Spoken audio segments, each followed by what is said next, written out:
German soldiers were being killed by a potato. Not thrown, not eaten, strapped to a rifle barrel.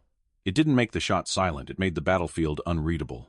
No direction, no warning, no idea where the threat was. This isn't a story about a clever trick. It's about how something ordinary destroyed the enemy's ability to understand what was killing them. To understand why that mattered, you have to forget the myth of silence. Real combat doesn't require silence. It requires uncertainty. Armies are trained to respond to patterns. Sound means direction. Direction means position. Position means counterfire. Break that chain, and doctrine collapses. In dense terrain, where sightlines are short and sound lies, even a small distortion in noise can erase the map soldiers used to survive. That was the real weapon. The potato was just the delivery system. A dense, wet mass at the muzzle absorbed the sharp crack just enough to blur it into background noise. Not gone, just wrong. And when sound is wrong, reaction slows. When reaction slows, confusion spreads. And confusion, under fire, multiplies faster than fear. The man who understood this didn't learn it in uniform. He learned it long before war, in places where missing a shot meant an empty table, not a bad day on the range. Hunting teaches a rule. Soldiers rarely learn in training. The first shot matters less than what happens after it. If the second shot doesn't trigger flight, panic, or direction, the situation is already under control. That logic carried over perfectly into combat, especially in terrain designed to punish movement and reward patience. The forest wasn't just cover. It was an amplifier. Cold air carried sound poorly. Trees shattered echoes. Visibility collapsed into fragments. German positions relied on routine because routine had kept them alive. Shift changes, sentinels stepping out, men pausing where they always paused. Predictability felt safe. Predictability was fatal. The first shots didn't cause alarm because they didn't fit the script. No sharp report, no clear origin. Just bodies falling where bodies weren't supposed to fall. Soldiers moved closer to understand, not farther to escape. Officers hesitated because the threat couldn't be named. Radios stayed quiet because there was nothing concrete to report. And every second without clarity widened the gap between what was happening and what German doctrine expected to happen. This is where the story stops being about a sniper and starts being about systems. The potato didn't kill discipline.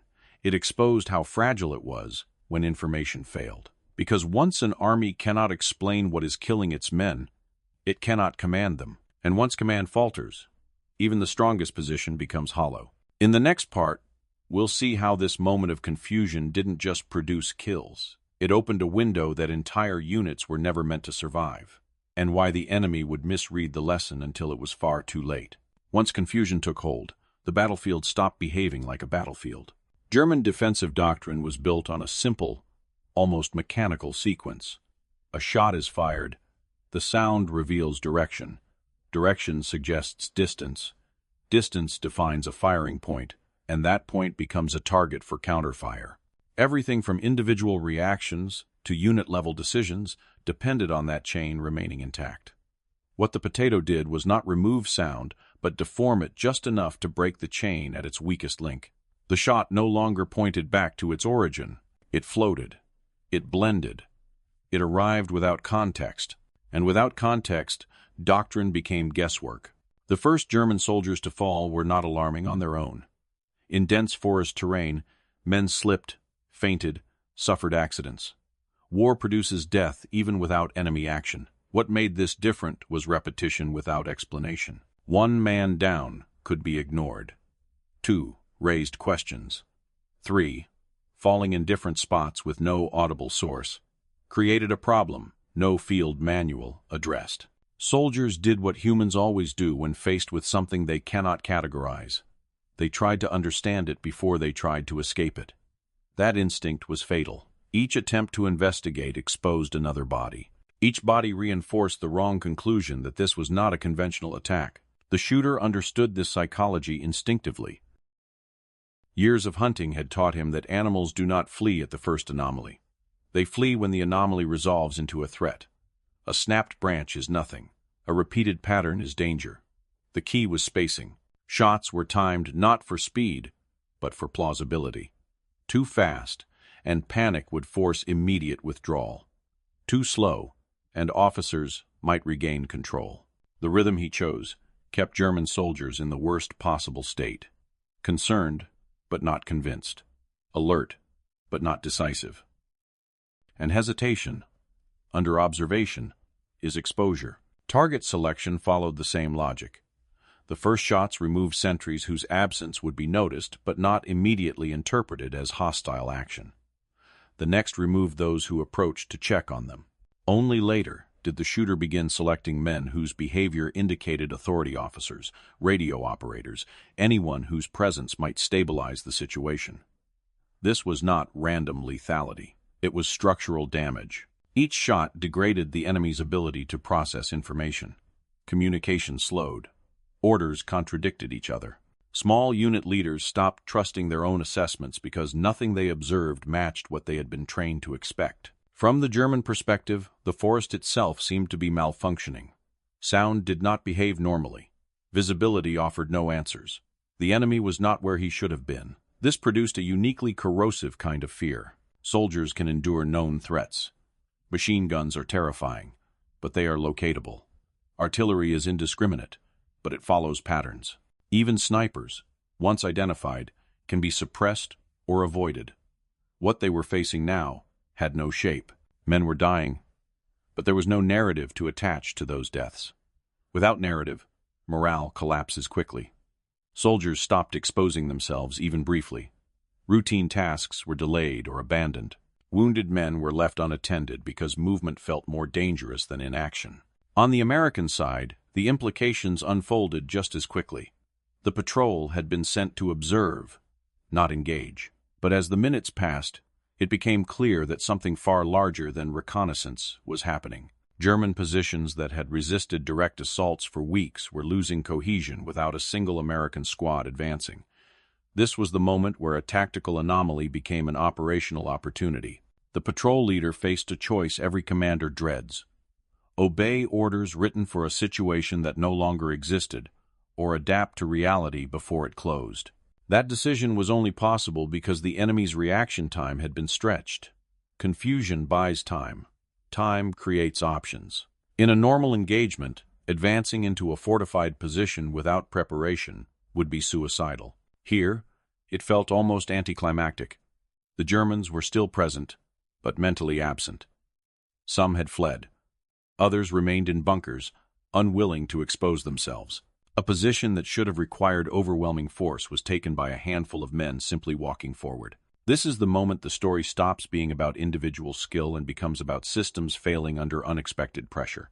But this success carried a hidden risk. The technique worked precisely because it violated expectations. Once those expectations changed, its effectiveness would collapse. The potato was fragile. It allowed only a handful of shots before degrading. It required calm hands, careful preparation, and precise timing. In the wrong hands, it was useless. Worse, widespread adoption risked revealing the mechanism to the enemy. The very simplicity that made it powerful also made it vulnerable to exposure. Word spread quickly, as it always does in war. Soldiers talk, officers report. Rumors outrun paperwork. By the end of the first day, the story had already begun to mutate. Some believed the Americans had developed new suppressor technology. Others assumed multiple snipers were coordinating attacks from different positions. German intelligence struggled to reconcile physical evidence with soldier testimony. Wounds were consistent with standard rifle fire. Spent casings revealed nothing unusual. Yet the accounts were unanimous. Shots could not be located by sound. The conclusion they reached was revealing. They assumed complexity, advanced technology, industrial superiority. They could not accept that something so crude could produce such effects. That misinterpretation mattered. It delayed effective countermeasures. German counter-sniper teams searched for conventional shooters, not understanding that the advantage lay not in marksmanship, but in sound distortion. They adjusted patrol patterns, increased sentries, tightened discipline, all responses suited to known threats. None addressed the actual problem. In doing so, they made themselves more predictable. feeding the very pattern the shooter exploited. On the American side, command staff now faced their own dilemma. The results were undeniable, but the method was unofficial, unorthodox, and difficult to standardize. Military institutions are built to replicate success, but only when that success fits within approved frameworks. A technique that relies on perishable food, individual skill, and precise conditions is resistant to mass adoption. Some commanders saw opportunity, others saw embarrassment. The line between innovation and insubordination blurred. This tension defined the second phase of the story. What began as a personal experiment was now influencing operational decisions. Requests were made, demonstrations conducted, reports written. Each retelling smoothed out the nuance and exaggerated the effect. The potato trick began to acquire mythological weight. And myths, in war, are dangerous. They invite imitation without understanding. They encourage risk without context. The shooter himself understood this better than anyone. He knew the technique's limits. He knew it worked only under specific conditions: dense terrain, short engagement distances, exhausted enemy units, and above all, surprise. Remove any one of those factors, and the advantage shrank rapidly. This was not a universal solution. It was a temporary disruption. But temporary disruptions, when applied at the right moment, can decide battles. By the end of the second day, the numbers would be counted, the reports filed, and the story fixed into a simple headline: an absurd object, an extraordinary result. But beneath that simplicity lay the real lesson, not about potatoes, but about how armies think. Systems optimized for known problems are brittle when faced with unfamiliar ones. And the most dangerous weapon on a battlefield is not the one that kills the most efficiently, but the one that makes the enemy misunderstand what is happening until it is too late. In the next act, that misunderstanding will reach its peak as the technique spreads, as command attempts to formalize it, and as the enemy finally begins to adapt. Because no advantage lasts forever. And in war, the moment something works too well is often the moment it begins to fail. Success attracts attention, and attention, in war, is often more dangerous than the enemy. What happened after the first engagements was not immediate triumph, but distortion. Reports moved upward through command channels, and with every retelling, the story became cleaner, simpler, and more misleading. The effect remained. The mechanism blurred. What senior officers heard was not a narrow advantage under rare conditions, but a technique that works. And once a technique is believed to work, institutions try to scale it. That impulse is where the danger began. The Army wanted replication. Commanders asked the obvious question: if one sniper could do this, why not 10? Why not a platoon? Why not turn an anomaly into doctrine? Demonstrations were ordered. Notes were taken.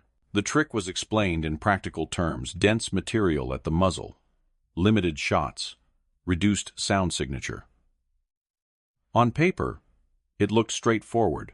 In reality, it depended on a fragile balance of factors that paperwork could not capture. The first problem was skill compression.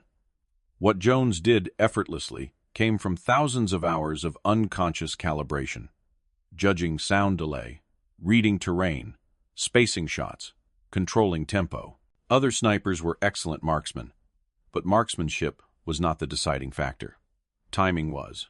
Restraint was. Knowing when not to shoot mattered as much as accuracy. When less experienced shooters tried to replicate the effect, they often fired too quickly, burned through suppressors too fast, or chose targets that triggered immediate alarm. The result was predictable. Sound returned, direction sharpened, and the window slammed shut. The second problem was logistics. A technique that relies on perishable material collapses under scale. Fresh potatoes were not always available. Different varieties behaved differently. Frozen potatoes shattered. Old ones failed after a single shot. Mess units, unaware of the tactical purpose, substituted whatever they had. Commanders, unfamiliar with the constraints, treated the method as a novelty rather than a precision tool. The consistency that doctrine requires was impossible to maintain. Meanwhile, the enemy was learning slowly, imperfectly, but inevitably, German units began to suspect suppressed fire, even if they misunderstood the method. They adapted in the only ways available to them: shorter exposure times, fewer predictable routines, faster reactions to unexplained casualties. They didn't need to understand the potato. They only needed to abandon the assumptions it exploited. Once soldiers stopped approaching fallen comrades, once officers ordered immediate displacement after any unexplained loss, the psychological leverage weakened. This is the critical transition point most stories gloss over. The technique did not fail because it was discovered. It failed because the environment changed. Surprise eroded. Patterns dissolved. What had once created paralysis now produced caution. And caution, unlike confusion, restores control. From the American side, expectations had become dangerously inflated. The early results made it tempting to believe a clever trick could replace force. That belief is seductive and wrong. The potato suppressor did not negate defenses. It did not make fortified positions irrelevant. It created brief moments where resistance softened. Those moments still required judgment to exploit. When commanders attempted to treat the method as a solution rather than a tool, results flattened. Jones himself understood the arc. He did not romanticize what he had done. He saw it as situational leverage, not a miracle. When conditions aligned, he used it. When they didn't, he reverted to conventional methods. That adaptability was his real advantage. Others, chasing the legend rather than the logic, struggled. On the German side, the misunderstanding persisted longer than it should have. Intelligence analysts assumed advanced technology because that fit their worldview. Industrial war produces industrial solutions. The idea that crude improvisation could generate such effects clashed with their assumptions. That delay mattered. It cost time. It cost lives. But once adaptation set in, the asymmetry narrowed quickly. This is the quiet truth of innovation in combat. Its value is front-loaded. The first application shocks. The second unsettles. The third invites countermeasures. By the fourth, the advantage has already peaked. What remains is not dominance, but residue. By the end of this phase, the potato trick had shifted from weapon to lesson. It had shown how fragile certainty was, how easily doctrine could be misled, how fear grew faster when information failed. But it had also revealed the limits of improvisation when stripped of context. The battlefield had relearned how to read itself. In the final act, we step back from the technique entirely and confront the deeper question it raises: why simple ideas sometimes outperform complex systems, why institutions resist them, and why the most important weapon in war is not technology, but the ability to see what others refuse to consider. By the time the technique lost its edge, the damage had already been done not just to German positions, but to assumptions on both sides of the front. The potato itself was no longer the center of the story. What mattered now was the aftershock, how commanders interpreted what had happened, and what they believed it said about modern war. For some, the lesson was technical. For others, it was psychological, and those two interpretations would quietly diverge. On paper, the results looked extraordinary. Positions taken with minimal resistance. Casualties avoided without heavy fire. A single shooter creating effects normally associated with coordinated assaults. To senior officers scanning reports, this appeared to confirm a comforting idea, that innovation could substitute for cost, that cleverness could replace attrition. But this reading was incomplete. What the reports could not show was the fragility of the conditions that made the success possible. They captured outcomes, not dependencies. The deeper lesson was not about suppression. It was about perception. The German response failed not because their weapons were inferior, but because their understanding lagged behind reality. They searched for a threat that fit their mental models. When evidence contradicted those models, they rationalized it away. This delay was decisive, not because the trick was unstoppable, but because hesitation compounds. A few minutes of uncertainty can be exploited. A few hours can reshape a sector. American command, meanwhile, faced its own cognitive trap. The story became attractive because it suggested control, a narrative where the right idea, applied smartly, could collapse enemy resistance without cost. That narrative is seductive in every war. It promises efficiency and mastery, but it also encourages overreach. Techniques that work once are pushed beyond their limits. Context is ignored. Failure, when it comes, is blamed on execution rather than on misunderstanding. Jones remained an outlier in this process. He did not seek to institutionalize what he had done. He treated it as a tool, not a doctrine. He understood that his advantage came from alignment between terrain, enemy behavior, weather, and his own skill. Remove any element, and the system stopped working. This perspective put him at odds with the way militaries prefer to think. Institutions want repeatability. War rewards specificity. On the German side, adaptation eventually arrived not through technical insight, but through behavioral change. Soldiers stopped following routines. Exposure times shortened. Movement became irregular. The forest, once predictable, became chaotic again. In doing so, they unknowingly neutralized the very mechanism that had harmed them. Confusion requires patterns to exploit. Once patterns dissolve, the edge fades. This adaptation revealed a paradox. The same uncertainty that had paralyzed German units initially now restored their resilience.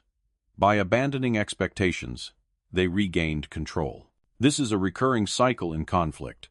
Surprise creates advantage. Adaptation erases it. The side that learns faster survives longer. The potato trick had forced that learning curve abruptly upward. For American forces, the psychological impact lingered longer than the tactical one. Soldiers who witnessed the effect carried forward a new understanding of how fragile the enemy could be under the right pressures. Confidence grew, but so did myth. Stories detached from constraints are dangerous. They encourage belief in shortcuts. They obscure the role of discipline and judgment behind apparent simplicity. What remained undeniable was this. The technique had exposed a blind spot in modern warfare. Industrial armies are optimized for known threats. They struggle against disruptions that do not announce themselves clearly. When information degrades, even superior forces can hesitate. And hesitation, more than firepower, decides outcomes at critical moments. As the front shifted and the war moved on, the potato disappeared from packs and reports alike. It had served its purpose. But the insight it revealed did not vanish. It lingered quietly, embedded in after-action analyses and unwritten lessons passed between veterans. In the final act, we step beyond the event and confront the question it leaves behind. Why do simple ideas, born outside institutions, sometimes succeed where formal systems fail? And what does that say about how wars are really won? When the fighting moved on, the story did not end. It hardened.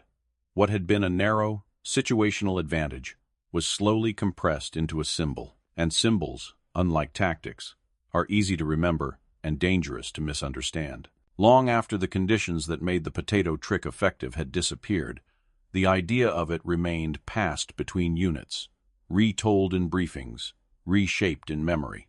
Each retelling stripped away context and preserved only the shock. Something simple had beaten something complex. This is how myths are born in war, not from lies, but from selective truth. The military did not officially adopt the technique. It could not. It was unreliable at scale, dependent on perishable materials, and incompatible with standardized supply and training systems. But it did influence thinking in quieter ways. Analysts studying sniper engagements began to focus less on perfect silence and more on sound confusion. The question shifted from, how do we eliminate noise, to, how much noise reduction is enough to break enemy reaction? That shift mattered. It reframed suppression as a psychological tool, not a technical one. The insight was subtle but profound. Absolute silence is unnecessary. What matters is whether the enemy can locate, interpret, and respond. If those steps fail, even partially, the effect multiplies. This principle would later appear in formal suppressor design and doctrine, not as a novelty, but as an accepted truth. The potato did not invent the concept. It demonstrated it in the most undeniable way possible. For Jones, the experience reinforced something he already believed. Combat did not reward cleverness alone. It rewarded judgment. He did not attempt to repeat the same method once conditions changed. He adapted, reverted, and survived. That restraint is rarely celebrated. Stories prefer bold repetition over quiet discretion. But survival in war often depends on knowing when not to reuse a success. The broader institution struggled with this nuance. Armies are built to replicate winning methods. They struggle to accept that some advantages are temporary by nature. The potato trick challenged that instinct. It worked because it exploited a moment when the enemy's understanding lagged behind reality. Once that lag closed, the advantage vanished. No refinement could bring it back.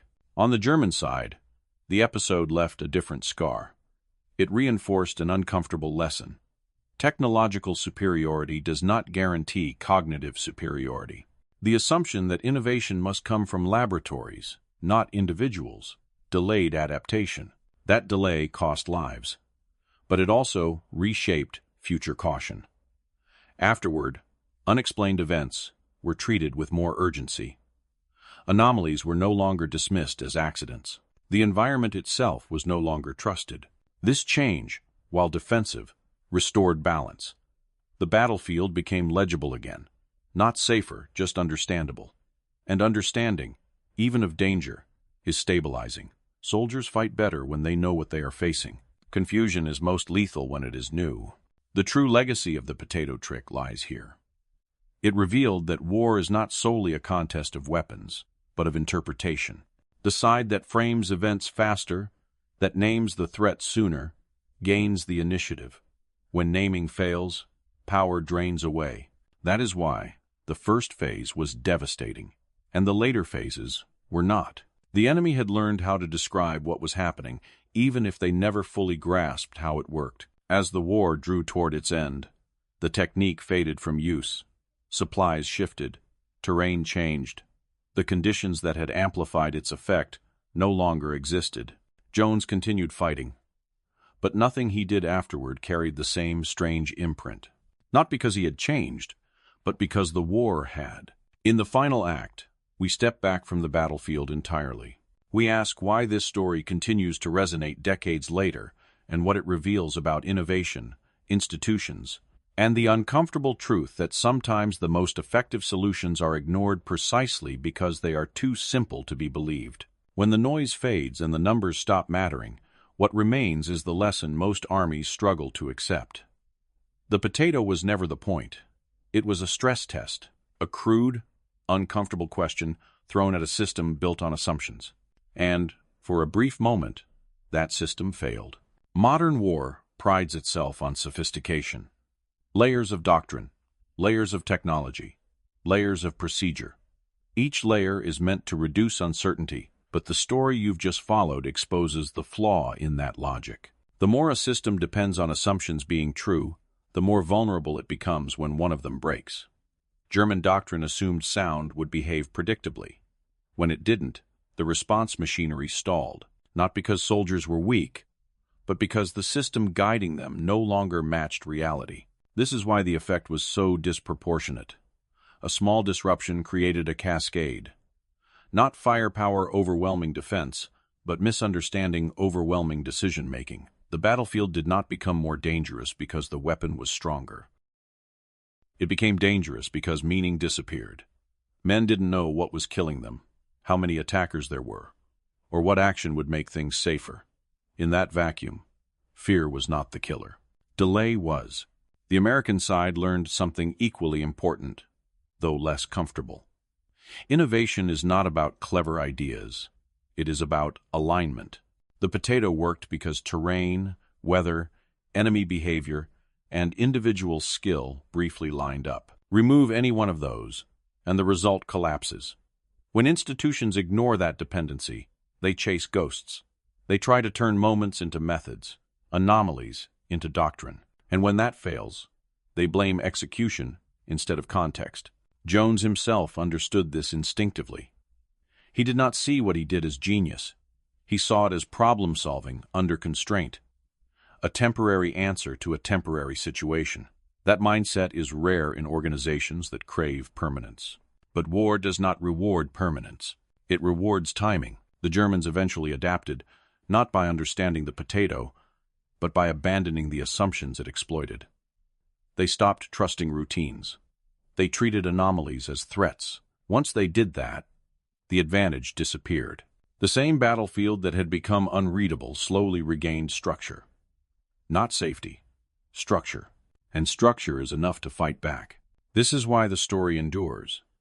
Not because of the kill counts, not because of the novelty, but because it reveals an uncomfortable truth about power. The most dangerous weapon is not the one that kills the most efficiently. It is the one that makes the enemy misinterpret what is happening for just long enough. That window does not last. It never does. But when it opens, everything can change. And that raises the final question this story leaves behind. In a world obsessed with complexity, how many effective ideas are ignored simply because they don't look like they belong on a battlefield? You've just seen what happens when one of them slips through.